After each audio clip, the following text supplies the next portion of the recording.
ಫಟಾಫಟ್ 50ಗೆ ಸ್ವಾಗತ. ನಾನು ಶಮಂತರಸ್. ನಾನು ಪ್ರತಿಮಾ ಭಟ್. ಬನ್ನಿ ಈ ಕ್ಷಣದ 50 ಸುದ್ದಿಗಳನ್ನು ಕ್ವಿಕ್ ಆಗಿ ನೋಡ್ತಾ ಹೋಗೋಣ.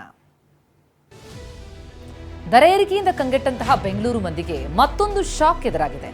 ನೀರು ಪೂರೈಕೆ ದರ ಹೆಚ್ಚಿಸಲು ಬೆಂಗಳೂರು ಜಲಮಂಡಳಿ ನಿರ್ಧರಿಸಿದೆ. 1 ಲೀಟರ್ಗೆ ಗರಿಷ್ಠ 1 ಪೈಸೆ ಹೆಚ್ಚಳಕ್ಕೆ ಬಿಡಬ್ಲ್ಯೂಎಸ್ಎಸ್ಪಿ ತೀರ್ಮಾನಿಸಿದ್ದು, ಬಿಡಬ್ಲ್ಯೂಎಸ್ಎಸ್ಪಿ ಅಧ್ಯಕ್ಷ ರಾಮ್ ಪ್ರಸಾದ್ ಮನೋಹರ್ ಈ ಬಗ್ಗೆ ಸುದ್ದಿಗೋಷ್ಠಿಯಲ್ಲಿ ತಿಳಿಸಿದ್ದಾರೆ. 8,000 ಲೀಟರ್ ಒಳಗಿನ ನೀರು ಸಂಪರ್ಕಕ್ಕೆ 0.15 ಪೈಸೆ ಹೆಚ್ಚಳವಾಗಿದ್ರೆ 8ರಿಂದ 25,000 ಲೀಟರ್ ಸಂಪರ್ಕಕ್ಕೆ 0.40 ಪೈಸೆ ಏರಿಕೆಯಾಗಿದೆ.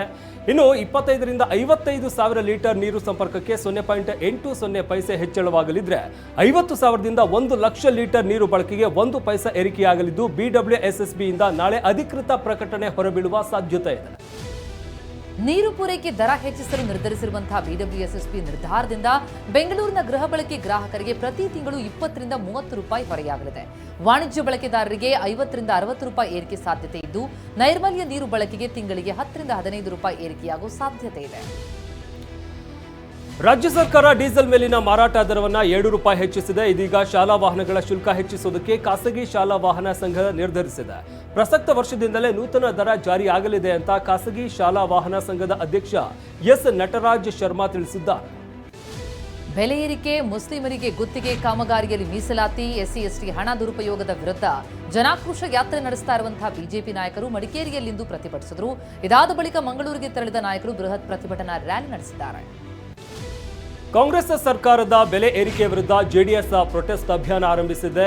ಸಾಕಪ್ಪ ಸಾಕು ಕಾಂಗ್ರೆಸ್ ಸರ್ಕಾರ ಎಂಬ ಬರಹದ QR ಪೋಸ್ಟ್ ಬಿಡುಗಡೆ ಮಾಡಿದೆ. ಬಸ್ ಸ್ಟ್ಯಾಂಡ್ ಸಾರ್ವಜನಿಕ ಸ್ಥಳದಲ್ಲಿ ಅಂಟಿಸಲಾಗಿದೆ.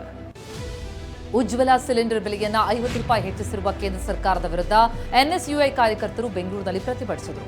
ಬಿಜೆಪಿ ಕಚೇರಿಗೆ ಮುತ್ತಿಗೆ ಹಾಕಲು ಯತ್ನಿಸಿದ್ದು, ಆದರೆ ದಾರಿ ಮಧ್ಯವೇ ತಡೆದಂತಹ ಪೊಲೀಸರು ಪ್ರತಿಭಟನಾಕಾರರನ್ನ ವಶಕ್ಕೆ ಪಡೆದರು.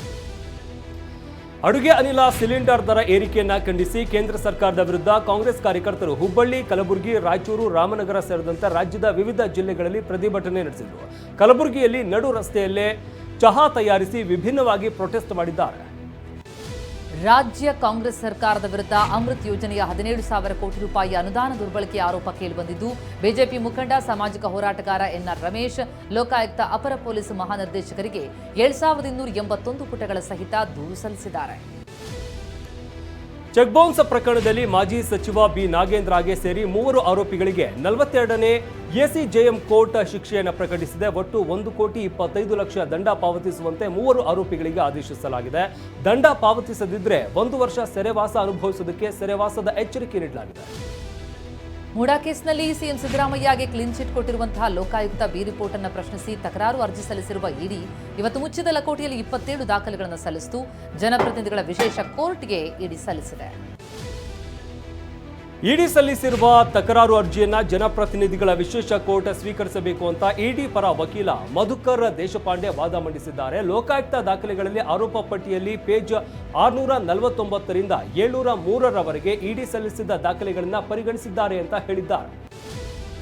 ಇಡಿ ದೂರುದಾರನಲ್ಲದೇ ಇರೋದ್ರಿಂದ ನಿಮ್ಮ ವಾದ ಯಾಕೆ ಪರಿಗಣಿಸಬೇಕು ಅಂತ ಇಡಿ ಪರ ವಕೀಲರಿಗೆ ಜನಪ್ರತಿನಿಧಿಗಳ ವಿಶೇಷ ನ್ಯಾಯಾಲಯ ನ್ಯಾಯಮೂರ್ತಿ ಸಂತೋಷ್ ಗಜಾನನ್ ಭಟ್ ಪ್ರಶ್ನಿಸಿದ್ರು. ಇದಕ್ಕೆ ಉತ್ತರಿಸಿದ ಇಡಿ ಪರ ವಕೀಲರು ಇಡಿಯೂ ಈ ಕೇಸ್ನಲ್ಲಿ ತನಿಖೆ ನಡೆಸಿದೆ ಅಂತ ವಾದ ಮಂಡಿಸಿದ್ದಾರೆ. ಕೋರ್ಟ್ ಬಿ ರಿಪೋರ್ಟ್ ಅಂಗೀಕರಿಸಿದ್ರೆ ಇದು ಇಡಿಗೆ ಸಮಸ್ಯೆ ಆಗಲಿದೆ. ಅನುಸೂಚಿತ ಸೆಕ್ಷನ್ ಇಲ್ಲದಿದ್ದರೆ ಇಡಿ ತನಿಖೆ ನಡೆಸಲಾಗದು. ಹೀಗಾಗಿ ಇಡಿ ಸಲ್ಲಿಸಿದ ದಾಖಲೆ ಪರಿಗಣಿಸುವುದಕ್ಕೆ ಮಧುಕರ್ ದೇಶಪಾಂಡೆ ಮನವಿ ಮಾಡಿಕೊಂಡಿದ್ದಾರೆ. ವಾದ ಪ್ರತಿವಾದ ಆಲಿಸಿದ ಜನಪ್ರತಿನಿಧಿಗಳ ವಿಶೇಷ ಕೋರ್ಟ್ ಏಪ್ರಿಲ್ 15ಕ್ಕೆ ಆದೇಶ ಕಾಯ್ದಿರಿಸಿದೆ. ಭ್ರಷ್ಟಾಚಾರದಲ್ಲಿ ಕರ್ನಾಟಕ ನಂಬರ್ 1 ಎಂದಿದ್ದ ಸಿಎಂ ಆರ್ಥಿಕ ಸಲಹೆಗಾರ ಬಸವರಾಜ ರಾಯರೆಡ್ಡಿ ತಮ್ಮ ಹೇಳಿಕೆಗೆ ಸ್ಪಷ್ಟನೆ ಕೊಟ್ಟಿದ್ದು, ಗುಣಮಟ್ಟದ ಯಾವ ಕಾಮಗಾರಿಯೂ ಆಗ್ತಿಲ್ಲ ಅಂತ ಚರ್ಚೆಯಾಯಿತು. ಅದಕ್ಕೆ ರಾಷ್ಟ್ರದಲ್ಲಿ ಭ್ರಷ್ಟ ವ್ಯವಸ್ಥೆ ಇದೆ ಅಂತ ನಾನು ಹೇಳಿದ್ದೇನೆ. ಸಿಎಂ ಸರ್ಕಾರ, ಸಿದ್ದರಾಮಯ್ಯ ಸರ್ಕಾರ ಭ್ರಷ್ಟಾಚಾರ ಮಾಡಿದೆ ಅಂತ ಹೇಳಿಲ್ಲ ಅಂತ ಸಮರ್ಥಿಸಿಕೊಂಡಿದ್ದಾರೆ. ಭ್ರಷ್ಟಾಚಾರದಲ್ಲಿ ಕರ್ನಾಟಕ ನಂಬರ್ 1 ಎಂಬ ಕಾಂಗ್ರೆಸ್ನ ಬಸವರಾಜ ರಾಯರೆಡ್ಡಿ ಹೇಳಿಕೆಯನ್ನ ಮಾಜಿ ಡಿಸಿಎಂ ಡಾಕ್ಟರ್ ಅಶ್ವಥ್ ನಾರಾಯಣ ಸ್ವಾಗತಿಸಿದ್ದಾರೆ. ರಾಯರೆಡ್ಡಿ ರಾಜ್ಯ ಸರ್ಕಾರಕ್ಕೆ ಕನ್ನಡಿ ಹಿಡಿಯುವ ಕೆಲಸ ಮಾಡಿದ್ದಾರೆ ಅಂತ ಬಣ್ಣಿಸಿದ್ದಾರೆ. ಪಕ್ಷದಿಂದ ಯತ್ನಾಳ್ ಉಚ್ಚಾಟನೆಯಾಗಿದ್ದು ಅವರ ಸ್ವಯಂಕೃತ ಅಪರಾಧ ಅಂತ ಬಿಜೆಪಿ ರಾಜ್ಯಾಧ್ಯಕ್ಷ ವಿಜೇಂದ್ರ TV9ಗೆ ವಿಶೇಷ ಸಂದರ್ಶನದಲ್ಲಿ ಹೇಳಿದರು. ನಾನು ಹಲವು ಯತ್ನಾಳ್ರ ಜೊತೆ ಸಮಸ್ಯೆಗಳ ಬಗ್ಗೆ ಚರ್ಚಿಸುವುದಕ್ಕೆ ಯತ್ನಿಸಿದ್ದೆ, ಆದರೆ ಯಾವುದೇ ಸ್ಪಂದನೆ ಕೊಟ್ಟಿಲ್ಲ. ಉಚ್ಚಾಟನೆ ವರಿಷ್ಠರ ನಿರ್ಧಾರ, ಅದರಲ್ಲಿ ನನ್ನ ಅಥವಾ ಯಡಿಯೂರಪ್ಪ ಅವರ ಪಾತ್ರ ಇಲ್ಲ ಅಂದಿದ್ದಾರೆ. ಗ್ಯಾರಂಟಿ ಅಂತ ಹೇಳಿಕೊಂಡು ಅನಾಹುತ ತಂದಿಟ್ಟಿದೆ ಅಂತ ವಿಜೇಂದ್ರ ಆರೋಪಿಸಿದ್ದಾರೆ. ಟಿವಿ9 ವಿಶೇಷ ಸಂದರ್ಶನದಲ್ಲಿ ಮಾತನಾಡಿದ ಅವರು, ಸರ್ಕಾರಿ ನೌಕರರಿಗೆ ಸಂಬಳ ಕೊಡೋದಕ್ಕೆ ಪರದಾಡ್ತಾ ಇದ್ದಾರೆ. ಪೊಲೀಸ್ ಇಲಾಖೆಗೆ 1ನೇ ತಾರೀಕು ಸಂಬಳ ಕೊಡ್ತಾ ಇಲ್ಲ, ಶಿಕ್ಷಕರಿಗೆ ವೇತನ ಕೊಡೋದಕ್ಕೆ ಸಾಧ್ಯವಾಗ್ತಾ ಇಲ್ಲ ಅಂತ ಆರೋಪಿಸಿದ್ದಾರೆ. ಬಿಜೆಪಿ ಜೆಡಿಎಸ್ ನಡುವೆ ಯಾವುದೇ ರೀತಿಯ ಒಡಕಿಲ್ಲ, ನಾವು ಜೆಡಿಎಸ್ ಪಕ್ಷವನ್ನು ದೂರ ಇಟ್ಟಿಲ್ಲ ಅಂತ ಟಿವಿ9 ವಿಶೇಷ ಸಂದರ್ಶನದಲ್ಲಿ ವಿಜೇಂದ್ರ ಹೇಳಿಕೆ ಕೊಟ್ಟಿದ್ದಾರೆ. ಸದನದ ಒಳಗಡೆ ನಾವು ಒಟ್ಟಾಗಿ ಹೋರಾಟ ಮಾಡಿದ್ದೇವೆ, ಪ್ರತ್ಯೇಕವಾಗಿ ಈಗ ಹೋರಾಟ ಮಾಡಿದ ಮಾತ್ರಕ್ಕೆ ಭಿನ್ನಾಭಿಪ್ರಾಯ ಇದೆ ಅಂತ ಅರ್ಥ ಅಲ್ಲ ಅಂದರು. ಬಿಜೆಪಿ ಜೆಡಿಎಸ್ ನಡುವೆ ಯಾವುದೇ ಭಿನ್ನಾಭಿಪ್ರಾಯ ಇಲ್ಲ ಅಂತ ನಿಖಿಲ್ ಕುಮಾರಸ್ವಾಮಿ ಹೇಳಿದ್ದಾರೆ. ದೇಶದ ಒಳಿತಿಗಾಗಿ ಬಿಜೆಪಿ ಜೊತೆಗೆ ಮೈತ್ರಿ ಮಾಡಿಕೊಂಡಿದ್ದೇವೆ. ರಾಜ್ಯದ ಜನರು ನಮ್ಮ ಮೈತ್ರಿಯನ್ನು ಒಪ್ಪಿಕೊಂಡಿದ್ದಾರೆ. ಸಮನ್ವಯ ಸಮಿತಿ ಬಗ್ಗೆ ನಾಯಕರು ನಿರ್ಧರಿಸಲಿದ್ದಾರೆ ಅಂತ ಹೇಳಿದ್ದಾರೆ. ಬೆಂಗಳೂರಿನಲ್ಲಿ 2ನೇ ಅಂತಾರಾಷ್ಟ್ರೀಯ ವಿಮಾನ ನಿಲ್ದಾಣ ನಿರ್ಮಾಣ ವಿಚಾರವಾಗಿ ನಿನ್ನೆಯಷ್ಟೇ ನಾಗರಿಕ ವಿಮಾನಯಾನ ಸಚಿವಾಲಯದ ಅಧಿಕಾರಿಗಳು ಸ್ಥಳ ಪರಿಶೀಲಿಸಿದರು. ಕನಕಪುರ ರಸ್ತೆಯಲ್ಲಿ 2 ಸ್ಥಳಗಳನ್ನು ಪರಿಶೀಲಿಸಿದ್ದು, ಆದರೆ ಬೆಂಗಳೂರಿನಲ್ಲಿ 2ನೇ ಏರ್ಪೋರ್ಟ್ಗೆ ಬಯಲುಸೀಮೆ ಮತ್ತು ಉತ್ತರ ಕರ್ನಾಟಕ ಭಾಗದ ಶಾಸಕರು ವಿರೋಧಿಸಿದ್ದಾರೆ. ತುಮಕೂರು ಜಿಲ್ಲೆಯ ಶಿರಾದಲ್ಲಿ 2ನೇ ಅಂತಾರಾಷ್ಟ್ರೀಯ ವಿಮಾನ ನಿಲ್ದಾಣ ಮಾಡಬೇಕು ಅಂತ ದೆಹಲಿ ವಿಶೇಷ ಪ್ರತಿನಿಧಿ ಟಿಬಿ ಜಯಚಂದ್ರ ನೇತೃತ್ವದಲ್ಲಿ 30ಕ್ಕೂ ಹೆಚ್ಚು ಶಾಸಕರು ಸಿಎಂಗೆ ಪತ್ರ ಬರೆದಿದ್ದಾರೆ. 2ನೇ ಅಂತಾರಾಷ್ಟ್ರೀಯ ವಿಮಾನ ನಿಲ್ದಾಣಕ್ಕೆ ಕಂಡೀಷನ್ಸ್ ಇದೆ. 150 ಕಿಲೋಮೀಟರ್ ಅಂತರದಲ್ಲಿ ಹೊಸ ವಿಮಾನ ನಿಲ್ದಾಣ ಆಗಬೇಕು, ಬೆಟ್ಟ ಗುಡ್ಡ ಇರಬಾರ್ದು, ನೆಲ ಸಮದಟ್ಟಾಗಿ ಇರಬೇಕು ಅಂತ ಟಿಬಿ ಜಯಚಂದ್ರ ಹೇಳಿದ್ದಾರೆ. ಡಾಕ್ಟರ್ ಬಿಆರ್ ಅಂಬೇಡ್ಕರ್ ವಿಚಾರವಾಗಿ ಸರ್ಕಾರಕ್ಕೆ ಬಿಜೆಪಿ ಕೌಂಟರ್ ಕೊಡಲು ನಿರ್ಧರಿಸಿದ್ದು, ನಿಪ್ಪಾಣಿಗೆ ಅಂಬೇಡ್ಕರ್ ಭೇಟಿ ಕೊಟ್ಟು 100 ವರ್ಷದ ಹಿನ್ನೆಲೆ ಶತಮಾನೋತ್ಸವ ಆಚರಣೆಗೆ ನಿರ್ಧರಿಸಿದೆ. ಏಪ್ರಿಲ್ 11ರಂದು ಬೆಂಗಳೂರಿನಿಂದ ನಿಪ್ಪಾಣಿವರೆಗೂ ರಥ, ಬೈಕ್ ರ್ಯಾಲಿಗೆ ತೀರ್ಮಾನ ಮಾಡಲಾಗಿದ್ದು, ಮಾಜಿ ರಾಷ್ಟ್ರಪತಿ ರಾಮನಾಥ್ ಕೋವಿಂದ್ ಅವರನ್ನು ಕರೆಸುವಂತಹ ಪ್ಲಾನ್ ಆಗಿದೆ. ಸಿಎಂ ಸಿದ್ದರಾಮಯ್ಯ ನಾಳೆ ವಿಧಾನಸೌಧದಲ್ಲಿ ಸಂಪುಟ ಸಭೆ ನಡೆಸ್ತಾ ಇದ್ದು, ಜಾತಿ ಜನಗಣತಿ ವರದಿ ಸಂಬಂಧ ಚರ್ಚಿಸುವ ಸಾಧ್ಯತೆ ಇದೆ. ಜಾತಿ ಜನಗಣತಿ ಅನುಷ್ಠಾನ ಕುರಿತು ಸಮಾಲೋಚನೆ ನಡೆಸಲಾಗುತ್ತೆ ಅಂತ ಹೇಳಲಾಗ್ತಾ ಇದೆ. ಯತ್ನಾಳ್ ವಿರುದ್ಧ ವಿಜಯಪುರದಲ್ಲಿ ಪಂಚಮಸಾಲಿ ಸಮಾಜದ ಮುಖಂಡರು ವಾಗ್ದಾಳಿ ಮಾಡಿದ್ರು. ಪಂಚಮಸಾಲಿ ಸಮುದಾಯಕ್ಕೆ ಮೋಸ ಮಾಡಿದ್ದೇ ಯತ್ನಾಳ್, ಈ ಸಂಘ ಯಾವಾಗ ನೋಂದಣಿ ಆಯಿತು ಅನ್ನೋದೇ ಅವರಿಗೆ ಗೊತ್ತಿಲ್ಲ ಅಂತ ಬಿಜೆಪಿ ಮುಖಂಡ ಸಂಜಯ್ ಪಾಟೀಲ್ ಕನಬಡಿ ಕಿಡಿಕಾರಿದ್ದಾರೆ. ದ್ವಿತೀಯ ಪಿಯುಸಿ ಅನುತ್ತೀರ್ಣ ಆದವರಿಗೆ 2 ಮತ್ತು 3ನೇ ಪರೀಕ್ಷೆ ಇರಲಿದ್ದು, ಆದರೆ 3ನೇ ಪರೀಕ್ಷೆ ಸಿಇಟಿಗೆ ಪರಿಗಣನೆಯಾಗಲ್ಲ.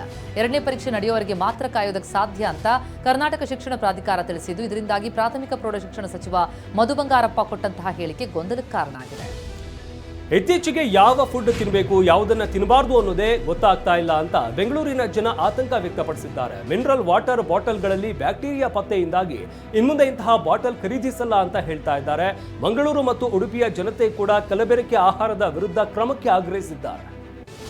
ಪರಪ್ಪನ ಅಗ್ರಹಾರ ಜೈಲಿನಲ್ಲಿ ದರ್ಶನ್ಗೆ ರಾಜಾತಿಥ್ಯ ಕೊಟ್ಟಂತಹ ಪ್ರಕರಣಕ್ಕೆ ಸಂಬಂಧಪಟ್ಟ ತನಿಖಾ ತಂಡ ಚಾರ್ಜ್ ಶೀಟ್ ಸಲ್ಲಿಸುವುದಕ್ಕೆ ಸಿದ್ಧತೆ ಮಾಡಿದ್ದು, ದರ್ಶನ್ ಕೈಗೆ ಸಿಗರೆಟ್ ಬಂದಿದ್ದು, ಜೈಲಿನಲ್ಲಿ ಮೊಬೈಲ್ ಬಳಕೆ, ಜೈಲಿನ ಅಧಿಕಾರಿಗಳ ಪಾತ್ರ ಇದೆಲ್ಲದರ ಬಗ್ಗೆ ತನಿಖೆ ನಡೆಸಲಾಗಿದೆ. ಕಳೆದೊಂದು ವಾರದಿಂದ ಜೈಲಿನ ಅಧಿಕಾರಿ ಸಿಬ್ಬಂದಿಯನ್ನ ವಿಶೇಷ ತಂಡ ವಿಚಾರಣೆ ಮಾಡಿ ಮಾಹಿತಿ ಸಂಗ್ರಹಿಸಿದೆ. ಕಲಬುರಗಿಯಲ್ಲಿ ಎಸ್ಬಿಐ ಎಟಿಎಂ ಒಡೆದು 18 ಲಕ್ಷ ಹಣ ಕದ್ದೊಯ್ದಿದ್ದಾರೆ. ಕಳ್ಳತನಕ್ಕೂ ಮುನ್ನ ಎಟಿಎಂನಲ್ಲಿ ಇದ್ದ ಸಿಸಿ ಕ್ಯಾಮೆರಾಗೆ ಬ್ಲಾಕ್ ಸ್ಪ್ರೇ ಮಾಡಿ ನಂತರ ಕೃತ್ಯ ಎಸಗಿದ್ದಾರೆ. ನಸುಕಿನ ಜಾವ 3 ಗಂಟೆ ಸುಮಾರಿನಲ್ಲಿ i20 ಕಾರ್ನಲ್ಲಿ ಬಂದು ಕಳ್ಳತನದ ಶಂಕೆ ವ್ಯಕ್ತವಾಗಿದೆ. ರಾಯಚೂರು ನಗರದಲ್ಲಿ ವ್ಯಕ್ತಿಯೊಬ್ಬ ಪ್ರಯಾಣಿಕನಂತೆ ಪ್ರಾಮಾಣಿಕತೆ ಮೆರೆದಿದ್ದಾನೆ. ರಸ್ತೆಯಲ್ಲಿ ಸಿಕ್ಕ 25 ಗ್ರಾಂ ಚಿನ್ನಾಭರಣವನ್ನ ಶ್ರೀಕಾಂತ್ ಎಂಬಾತ ಮಾಲೀಕರಿಗೆ ಒಪ್ಪಿಸಿದ್ದಾನೆ. ಸಹದೇವಪ್ಪ ಅನ್ನೋರು ಚಿನ್ನದ ಅಂಗಡಿಗೆ ತಾಳಿ ತೆಗೆದುಕೊಂಡು ಹೋಗ್ತಾ ಇದ್ದಾಗ ಕಳ್ಕೊಂಡಿದ್ರು. ನಂತರ ಪೊಲೀಸ್ ಠಾಣೆಗೆ ದೂರನ್ನು ನೀಡಿದ್ರು. ಯಾದಗಿರಿ ಜಿಲ್ಲೆಯ ಶಹಾಪುರ ಪೊಲೀಸರು ಐಪಿಎಲ್ ಬೆಟ್ಟಿಂಗ್ ದಂಧೆಕೋರರಿಗೆ ಬಿಸಿ ಮುಟ್ಟಿಸಿದ್ದಾರೆ. ಐಪಿಎಲ್ ಬೆಟ್ಟಿಂಗ್ ದಂಧೆ ನಡೆಸ್ತಾ ಇದ್ದಂತಹ ಇಬ್ಬರನ್ನ ಬಂಧಿಸಿ 3 ಮೊಬೈಲ್ ಸಹಿತ 6.99 ಲಕ್ಷ ನಗದನ್ನು ಜಪ್ತಿ ಮಾಡಿದ್ದಾರೆ. ಇನ್ಸ್ಪೆಕ್ಟರ್ ಎಸ್ಎಂ ಪಾಟೀಲ್ ನೇತೃತ್ವದಲ್ಲಿ ಈ ದಾಳಿಯಾಗಿದೆ. ಬಿರುಗಾಳಿಯಿಂದ ವಿದ್ಯುತ್ ತಂತಿಯಲ್ಲಿ ಸಂಘರ್ಷ ಉಂಟಾಗಿ ಬೆಂಕಿ ಹೊತ್ಕೊಂಡಿದೆ. ಯಾದಗಿರಿ ಜಿಲ್ಲೆಯ ಸುರಪುರ ತಾಲೂಕಿನ ಜಾಲಿ ಬೆಂಚಿ ಗ್ರಾಮದಲ್ಲಿ ಅವಘಡ ಸಂಭವಿಸಿದೆ. ಸಂಜೆ ವೇಳೆ ಏಕಾಏಕಿ ಬಿರುಗಾಳಿ ಬೀಸಿದ್ದು ಮನೆ ಮೇಲೇನೆ ವಿದ್ಯುತ್ ತಂತಿ ಬಿದ್ದಿದೆ. ಶಾರ್ಟ್ ಸರ್ಕ್ಯೂಟ್ನಿಂದ ಮನೆಯಲ್ಲಿ ಟಿವಿ, ಫ್ರಿಡ್ಜ್ ಇನ್ನಿತರ ವಸ್ತುಗಳಿಗೆ ಹಾನಿಯಾಗಿದೆ. ಬೆಳಗಾವಿಯಲ್ಲಿ ಮನೆಯವರ ವಿರೋಧದ ನಡುವೆ ಓಡಿ ಹೋಗಿ ಮದುವೆಯಾದ ಪ್ರೇಮಿಗಳು ರಕ್ಷಣೆಗಾಗಿ ಎಸ್ಪಿ ಮೊರೆಗೆ ಹೋದರು. ಹಳಿಯಾಳದ ರೋಹಿತ್ 19 ವರ್ಷದ ಯುವತಿಯನ್ನು 5 ವರ್ಷದಿಂದ ಪ್ರೀತಿಸ್ತಾ ಇದ್ದ. ಯುವಕನ ಮನೆಯವರು ಮದುವೆಗೆ ಒಪ್ಪದ ಜೀವ ಬೆದರಿಕೆ ಹಾಕಿದ್ದಾರೆ ಎನ್ನುವಂತಹ ಆರೋಪ ಈಗ ಕೇಳಿಬರ್ತಾ ಇದೆ. ಹೂಡಿಕೆ ಮಾಡಿದ ಹಣಕ್ಕೆ 40% ಬಡ್ಡಿ ಕೊಡೋದಾಗಿ ನಂಬಿಸಿ ವ್ಯಕ್ತಿಯೊಬ್ಬ ಅಮಾಯಕರಿಗೆ ಕೋಟಿ ಹಣ ವಂಚಿಸಿದ್ದಾನೆ. ಬಳ್ಳಾರಿಯ ಬ್ರೂಸ್ಪೇಟೆಯಲ್ಲಿ ವಾಸವಿ ಸ್ವಗೃಹ ಹೋಮ್ ನೀಡ್ಸ್ ಮತ್ತು ಕನ್ಸಲ್ಟೆನ್ಸ್ ಹೆಸರಿನಲ್ಲಿ ವಿಶ್ವನಾಥ್ ಎಂಬಾತ ಮೋಸ ಮಾಡಿದ್ದಾನೆ. ಹಣ ಕಳೆದುಕೊಂಡವರು ಕಂಗಾಲಾಗಿದ್ದಾರೆ.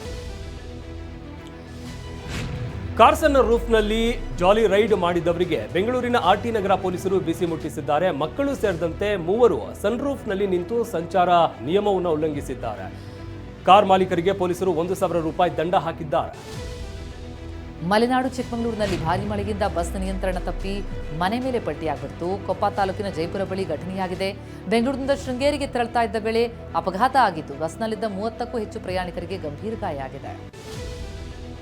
ಖ್ಯಾತ ಸಾಹಿತಿ ಹಾಸನದ ಬಾನು ಮುಷ್ಕಾಯಿ ಪ್ರತಿಷ್ಠಿತ ಬೂಕರ್ ಪ್ರಶಸ್ತಿ ಶಾರ್ಟ್ ಲಿಸ್ಟ್ನಲ್ಲಿ ಸ್ಥಾನ ಪಡೆದಿದ್ದಾರೆ. ಟಿವಿ9 ಜೊತೆ ಮಾತನಾಡಿದ ಬಾನು ಮುಷ್ತಾಕ್, ಜಗತ್ತಿನ ಪ್ರತಿಷ್ಠಿತ ಬೂಕರ್ ಅವಾರ್ಡ್ನ ಶಾರ್ಟ್ ಲಿಸ್ಟ್ನಲ್ಲಿ ಸ್ಥಾನ ಪಡೆದಿರೋದು ಹೆಮ್ಮೆಯ ವಿಚಾರ ಅಂತ ಸಂತಸ ಹಂಚಿಕೊಂಡಿದ್ದಾರೆ. ಗುಜರಾತ್ನ ಅಹಮದಾಬಾದ್ನಲ್ಲಿ ನಡೀತಾ ಇರುವಂತಹ ಎಐಸಿಸಿ ಅಧಿವೇಶನ ಕಾಂಗ್ರೆಸ್ ಶಕ್ತಿ ಪ್ರದರ್ಶನ ನಡೆಸಿದೆ. ಪಕ್ಷ ಸಂಘಟನೆ ಮುಂಬರುವ ಚುನಾವಣೆ, ಮೋದಿ ಸರ್ಕಾರದ ಜನವಿರೋಧಿ ನೀತಿಗಳ ವಿರುದ್ಧ ಹೋರಾಟಕ್ಕೆ ಕಾರ್ಯತಂತ್ರ ಹೆಣೆಯಲಾಗಿದ್ದು 2 ದಿನಗಳ ಅಧಿವೇಶನಕ್ಕೆ ಇವತ್ತು ತೆರೆ ಬಿದ್ದಿದೆ. ಹಲವು ಪ್ರಮುಖ ನಿರ್ಣಯಗಳನ್ನು ಕೈಗೊಳ್ಳಲಾಗಿದೆ. ಮಹಾರಾಷ್ಟ್ರ ವಿಧಾನಸಭಾ ಚುನಾವಣೆಯಲ್ಲಿ ಬಿಜೆಪಿ ಮೋಸದ ಮೂಲಕ ಗೆಲುವು ಸಾಧಿಸಿದೆ ಅಂತ ಎಐಸಿಸಿ ಅಧ್ಯಕ್ಷ ಮಲ್ಲಿಕಾರ್ಜುನ್ ಖರ್ಗೆ ಆರೋಪಿಸಿದ್ದಾರೆ. ಈ ಚುನಾವಣೆಯಲ್ಲಿ ಇವಿಎಂ ದುರ್ಬಳಕೆಯ ಮೂಲಕ ಪ್ರಜಾಪ್ರಭುತ್ವವನ್ನು ಹಾಳು ಮಾಡಲಾಗಿದೆ. ಹರಿಯಾಣದಲ್ಲೂ ಇದೇ ರೀತಿಯಾಗಿ ನಡೆದಿದೆ ಅಂತ ಹರಿಹಾಯ್ದಿದ್ದಾರೆ. ತೆಲಂಗಾಣದಲ್ಲಿ ಜಾತಿ ಗಣತಿ ಜಾರಿಗೊಳಿಸಿ ದಿಟ್ಟ ನಿರ್ಧಾರ ತೆಗೆದುಕೊಂಡಿದ್ದೇವೆ ಅಂತ ಎಐಸಿಸಿ ಅಧಿವೇಶನದಲ್ಲಿ ರಾಹುಲ್ ಗಾಂಧಿ ಹೇಳಿದರು. ಎಲ್ಲ ರಾಜ್ಯಗಳಲ್ಲೂ ಸಂವಿಧಾನದ ರಕ್ಷಣೆ, ಕಾಂಗ್ರೆಸ್ ಪಕ್ಷದ ಸಿದ್ಧಾಂತದ ರಕ್ಷಣೆ ಮಾಡೋದು ನಿಮ್ಮೆಲ್ಲರ ಜವಾಬ್ದಾರಿಯಾಗಿದೆ ಅಂತಲೂ ಕೂಡ ಕರೆ ಕೊಟ್ಟಿದ್ದಾರೆ.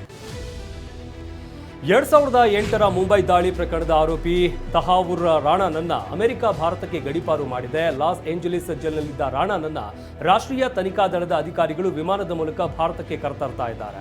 ಮುಂಬೈ ದಾಳಿ ನಡೆದ 17 ವರ್ಷದ ಬಳಿಕ ತಹಾವುರ್ ರಾಣಾ ಭಾರತಕ್ಕೆ ಸಿಕ್ಕಿದ್ದಾರೆ. ಜಗತ್ತಿನ ಅತಿದೊಡ್ಡ ಹಾಗೂ ಪರಿಸರ ಸ್ನೇಹಿ ಹಡಗು ಎಂಎಸ್ಸಿ ಟರ್ಕಿಗೆ ಕೇರಳದ ತಿರುವನಂತಪುರಂನ ವಿಳಿಜಂ ಅಂತಾರಾಷ್ಟ್ರೀಯ ಹಡಗುದಾಣಕ್ಕೆ ಬಂದಿದೆ. ಅದಾನಿ ಪೋರ್ಟ್ಸ್ ಹಾಗೂ ಎಸ್ಇಜೆಡ್ ಲಿಮಿಟೆಡ್ ನಿರ್ಮಿಸಿರುವ ಭಾರತದ ಮೊಟ್ಟ ಮೊದಲ ಕಂಟೈನರ್ ಟರ್ಮಿನಲ್ ಅನ್ನೋ ಹೆಗ್ಗಳಿಕೆಗೆ ಹಡಗುದಾಣ ಪಾತ್ರವಾಗಿದೆ. ಕ್ರಿಕೆಟ್ ದಂತಕತೆ ಸಚಿನ್ ತೆಂಡೂಲ್ಕರ್ ಅಸ್ಸಾಂನ ಕಾಜಿರಂಗ ನ್ಯಾಷನಲ್ ಪಾರ್ಕ್ನಲ್ಲಿ ಸಫಾರಿ ಮಾಡಿದ್ರು. ಹುಲಿ ಸಂರಕ್ಷಿತ ಅರಣ್ಯಕ್ಕೆ ಪತ್ನಿ ಅಂಜಲಿ ಜೊತೆ ಸಚಿನ್ ಆಗಮಿಸಿದ್ದರಿಂದ ಅರಣ್ಯಾಧಿಕಾರಿಗಳು, ಸಿಬ್ಬಂದಿ ವರ್ಗ ಪುಳಕಿತರಾದರು. ಅಷ್ಟೇ ಅಲ್ಲದೆ ಫೋಟೋ ತೆಗೆಸಿಕೊಂಡು ಖುಷಿ ಪಟ್ಟಿದ್ದಾರೆ. ಕಾಜಿರಂಗ ನ್ಯಾಷನಲ್ ಪಾರ್ಕ್ ಯುನೆಸ್ಕೋ ವಿಶ್ವ ಪರಂಪರೆಯ ತಾಣವಾಗಿದೆ. ನಟಿ ಹಾಗೂ ನಿರೂಪಕಿ ಅನುಶ್ರೀಗೆ ಕೊನೆಗೂ ಕಂಕಣ ಭಾಗ್ಯ ಕೂಡಿ ಬಂತ ಅಂತ ಪ್ರಶ್ನೆ ಎದ್ದಿದೆ. ವಿದ್ಯಾಪತಿ ಸಿನಿಮಾ ತಂಡದ ಇನ್ನು ಲೈವ್ನಲ್ಲಿ ನಟ ನಾಗಭೂಷಣ್ ಕೇಳಿದ ಪ್ರಶ್ನೆಗೆ ಉತ್ತರಿಸಿದ ಅನುಶ್ರೀ ಶೀಘ್ರವೇ ಗುಡ್ ನ್ಯೂಸ್ ಕೊಡೋದಾಗಿ ಹೇಳಿದ್ದಾರೆ. ಇದೇ ವರ್ಷ ಮದುವೆ ಆಗ್ತೀನಿ ಎನ್ನುವ ಸುಳಿವನ್ನ ನೀಡಿದ್ದಾರೆ.